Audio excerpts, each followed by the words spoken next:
মানুষ তার জীবনে দুই ধরনের পরিস্থিতিকে খুব ভয় পায়।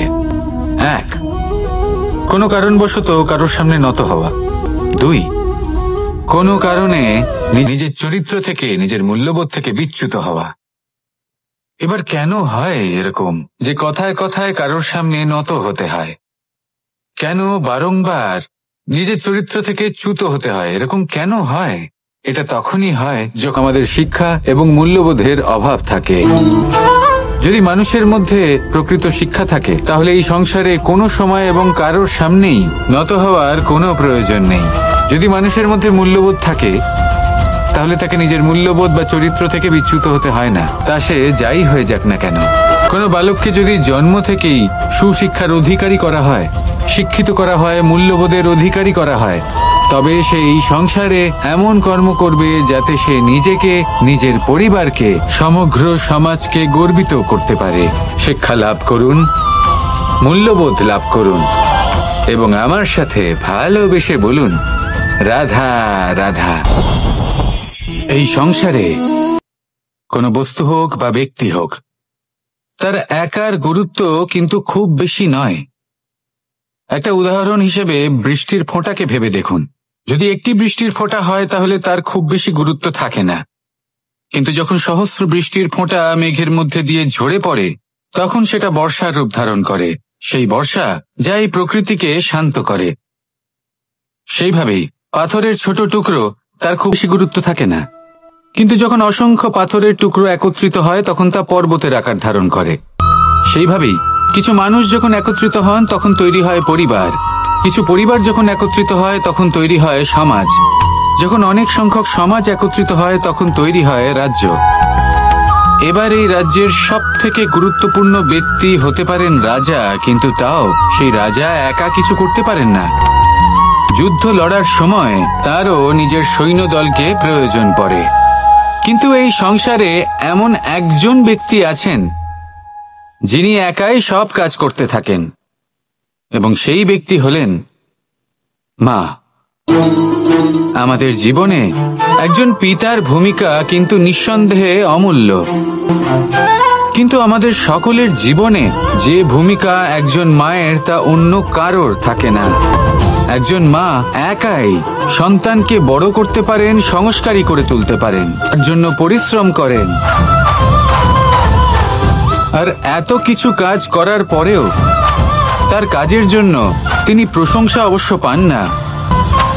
উল্টে যদি সেই সন্তান অনুচিত পথে চালিত হয়, অনুচিত কর্ম করে, তখন সেই মাকেই অপবাদের পাত্র হয়ে উঠতে হয়। আমাদের জীবনে মায়ের যোগদান কতটা সেটা বুঝুন। আপনাকে বড় করে তোলার জন্য উনি কতটা পরিশ্রম করেছেন সেটা বুঝুন। আজ থেকে, এখন থেকে, এই মুহূর্ত থেকে মাকে সম্মান করতে শিখুন। যখন সময় পাবেন, যখন সুযোগ হবে, তখন তার প্রশংসা করুন, আরো ভালো লাগবে।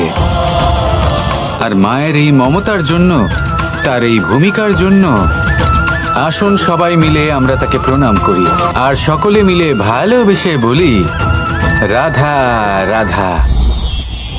মানুষের মানসিকতা এমন হয় যে সে যতটা করে আশা করে যে তার থেকে অনেক বেশি তার বদলে সে পাবে। দেখুন, সবকিছুই আপনার ভাবনা চিন্তার উপর নির্ভর করছে। আপনি যদি ফলের বিষয়ে ভেবে কর্ম করতে থাকেন তাহলে সেটা অনুচিত। জীবনের আসল আনন্দ হলো নিজের কর্ম করতে থাকা, ফলের চিন্তা করা উচিত নয়। যদি আপনি এরকম ভাবেন যে আমি এতটা করছি, আমার এতটা পাওয়া উচিত, সেই ভাবনা অনুচিত। যদি আপনি সেবার মানসিকতা নিয়ে কর্ম করতে থাকেন, কর্মচক্রে প্রবাহিত হন, যদি আপনি এমন ভাবনা রাখেন যে আমি এতটা পাচ্ছি তাই এর থেকে অনেক বেশি আমি কর্ম করব, তাহলে নিশ্চিত রূপে আপনি যতটা করছেন তার থেকে অনেক বেশি আপনি পাবেন, আপনার আশার থেকে অনেক বেশি আপনি পাবেন। শুধু জীবনে অনেক বেশি কাজ করতে থাকুন, ফলের চিন্তা করবেন না। আর মনে রাখবেন, এই ভাবনাই সব থেকে বড় বীজ। কর্মের উপর বিশ্বাস রাখুন, জীবনে যা যা আপনি চান সবই সুখময় হবে। আসুন আর আমার সাথে ভালোবেসে বলুন, রাধা রাধা। আপনি কখনো পর্বতের শিখরে উঠেছেন? আপনি দেখতে পাবেন পর্বতের পদতলে প্রচুর সুন্দর ফুল রয়েছে, সবুজ বনানী রয়েছে। যত আপনি ওপরে উঠতে থাকবেন তত ফুল কমতে থাকবে, সবুজ বনানী কমতে থাকবে। আরো কিছুটা ওপরে উঠলে কাঁটা জাতীয় গাছ দেখতে পাবেন, শুকনো গাছ দেখতে পাবেন। আরো যদি ওপরে ওঠেন তাহলে পাষাণ দেখতে পাবেন। আরো ওপরে উঠলে হিমখণ্ড দেখতে পাবেন। এই যে পর্বত, তা মনুষ্য জীবনের সব থেকে উত্তম উদাহরণ। মানুষ যখন সাফল্যের শিখরে পৌঁছতে চান, মহানুভবতার শিখরে পৌঁছতে চান, পথে যত আস্তে আস্তে উপরে উঠতে থাকেন ততই ভৌতিক বস্তু তার থেকে বিচ্ছিন্ন হতে থাকে। যদি তিনি সেই ভৌতিক বস্তুগুলি ত্যাগ না করতে পারেন তাহলে কখনোই সেই স্থানে পৌঁছতে পারবেন না। আর মানুষ যদি উচিত ত্যাগ করতে পারেন, পথে অগ্রসর হতে থাকেন, এগোতে থাকেন, তাহলে একদিন না একদিন তিনি মহানুভবতার, জ্ঞানের, সাফল্যের হিমের স্বাদ অবশ্যই লাভ করবেন। মনে রাখবেন, মানব জীবনে ত্যাগ হলো অত্যন্ত গুরুত্বপূর্ণ অংশ। আসুন আমার সাথে ভালোবেসে বলুন, রাধা রাধা। আপনি কখনো কোনো বাজকে নিজের বাসা বানাতে দেখেছেন? এই বাজ যখনই কোনো বাসা বানায় তখন উঁচু গাছের ডালে বা কোনো পর্বতের শিখরে বাসা বানায়, অনেক উচ্চতায়। আর সেখানে তার সন্তানও জন্মগ্রহণ করে। যখন এই সন্তানেরা জন্মায় তখন এই বাজ খুবই ভালোবেসে এবং খুব সাবধানে এদের পালন পোষণ করে। নিজের ঠোঁট দিয়ে তাদের ঠোঁটে খাবার পরিবেশন করে। কিন্তু যেই সেই সন্তানেরা হৃষ্টপুষ্ট হয়ে যায় এবং সেই কথা বাজ নিজে বুঝতে পেরে যায়, সেই বাজ নিজেই সেই বাসা ছিন্ন ভিন্ন করে দেয়। সেই সন্তান যাদের সবেমাত্র ডানা গজিয়েছে, কিভাবে উড়তে হয় তারা জানে না, সেই সন্তানগুলিকে উচ্চতা থেকে ঠেলে দেয়। সেই সন্তান প্রথমে ভয়ভীত হয়ে যায়। তারা সামনে মৃত্যুকে দেখতে পেয়ে ভয়ের কারণে তাদের ডানা ঝাপটাতে থাকে। আর সেই প্রক্রিয়াতেই সেই সন্তানগুলি উড়তে শুরু করে দেয়। এবার এই ঘটনায় আমরা কি শিক্ষা পেতে পারি? এটাই, যদি আপনি মাতা পিতা হন তাহলে নিজের সন্তানকে অবশ্যই স্নেহ করুন, কিন্তু তাদেরকে নিজের আঁচলের তলায় বেঁধে রাখবেন না। যদি আপনি চান আপনার সন্তান জীবনে উন্নতি করুক, তাহলে নিজের মুঠো থেকে তাদের স্বতন্ত্র করে দিন। এই সংসারে সংঘর্ষ করতে দিন। সেই সন্তান নিজেই বুঝতে পারবে যে জন্মের সময় পাওয়া ডানা কি করে ব্যবহার করতে হয়। আর আপনার চোখের সামনে আপনার সন্তান এই আকাশে উড়তে থাকবে। তাহলে আসুন আমার সাথে ভালোবেসে বলুন, রাধা রাধা। এই সংসারে সব থেকে বড় ব্যক্তি কে? আপনি বলবেন, এই কেমন ধরনের প্রশ্ন? কিন্তু এটা হলো সব থেকে উচিত প্রশ্ন। কেউ এর উত্তর দেবে যে সেই মহাপ্রতাপী রাজা, তিনি হলেন সব থেকে বড় ব্যক্তি, সেই বড় রাজনীতিবিদ, তিনিই সব থেকে বড় ব্যক্তি। আমি আপনাকে জানাই যে সংসারের সব থেকে বড় ব্যক্তি হলেন তিনি, যার সাথে দেখা করলে আপনি নিজেকে ছোট মনে করবেন না। কোনো ব্যক্তি যিনি সব থেকে বেশি শক্তিশালী, আপনি যদি তার সামনে যান তাহলে উনি আপনার অন্তরের শক্তিকে বাইরে বের করে আনবে, আপনার অন্তরের লুকিয়ে থাকা শক্তিকে জাগ্রত করতে প্রেরণা প্রদান করবে। তিনি হলেন বড় ব্যক্তি, তিনি হলেন মহান ব্যক্তি।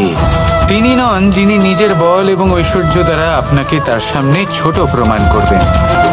এবং সেই জন্য মহাদেব আমার আরাধ্য হলেন আমার খুব প্রিয়। কারণ রাজা হোক বা ফকির, কেউ যদি ওনার সামনে যান তাহলে সে নিজেকে ছোট মনে করেন না। আপনিও যদি জীবনে অনেক বড় হতে চান তাহলে কাউকে কখনো নিজেকে ছোট মনে করতে দেবেন না। তার অন্তরে বড় হয়ে ওঠার প্রেরণা প্রদান করুন। আসুন আমার সাথে ভালোবেসে বলুন, রাধা রাধা। সূচের শেষে একটি ছিদ্র থাকে যার দ্বারা আমরা এই সুতো পরাতে পারি, আর তারপর সূচের সাহায্যে এই সুতো দিয়ে বস্ত্র সেলাই করা যায়। কিন্তু যদি সুতোটা সোজা করে ধরা না হয় তাহলে সূচে কখনো এই সুতো পরানোই সম্ভব নয়।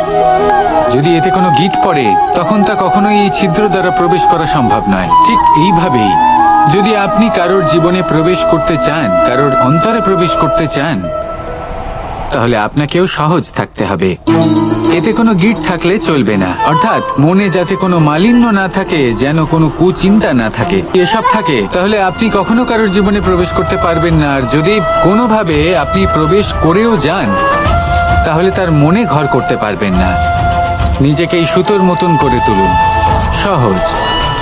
মনে যেন কোনো কুচিন্তা না থাকে, সবার প্রতি যেন সদ্ভাবনা থাকে, শুভ চিন্তা থাকে।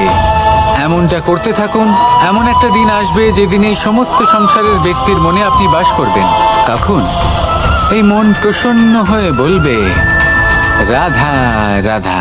কথায় আছে যে এমন কোনো অক্ষর নেই যার দ্বারা কোনো মন্ত্র হয় না, এমন কোনো বনস্পতি নেই যা নিজেই একটা ঔষধি নয়, পৃথিবীর এমন কোনো ব্যক্তি নেই যার মধ্যে কোনো যোগ্যতা থাকে না। শুধু প্রয়োজন হলো যে ব্যক্তিকে আমরা খুঁজে চলেছি তাকে সঠিকভাবে চিনে নেওয়া। যদি তার যোগ্যতা, তার বিশেষত্ব আমরা বুঝতেই না পারি, তাহলে আর লাভ কি রইল? এই সংসারে এমন অনেক ব্যক্তি রয়েছেন যারা ছোট ছোট অসফলতার কারণে আপনাকে এটা বলে দেবে যে আপনি কোনো কাজের নন, আপনি হলেন মূর্খ, আপনি কিছুই করতে পারবেন না। এইসব কথায় কখনোই বিশ্বাস করবেন না, কারণ আপনি এবং প্রত্যেকটি জীব এই পরমাত্মা এবং এই প্রকৃতির সৃষ্টি, যা অত্যন্ত বিশেষ। যদি আপনাকে উদাহরণ দিই তাহলে একদিকে আছে তরোয়াল, একটা বড় লম্বা তরোয়াল যার দ্বারা যুদ্ধ করা যায়, জয়লাভ করা যায়। আর অন্যদিকে রয়েছে একটা ছোট্ট সূচ, কিন্তু যে কাজ একটা ছোট্ট সূচ করতে পারে তা একটা তরোয়াল দ্বারা সম্ভব নয়। এর অর্থ হলো এটাই যে প্রত্যেকটা রচনা অত্যন্ত অমূল্য এবং অত্যন্ত বিশেষ হয়।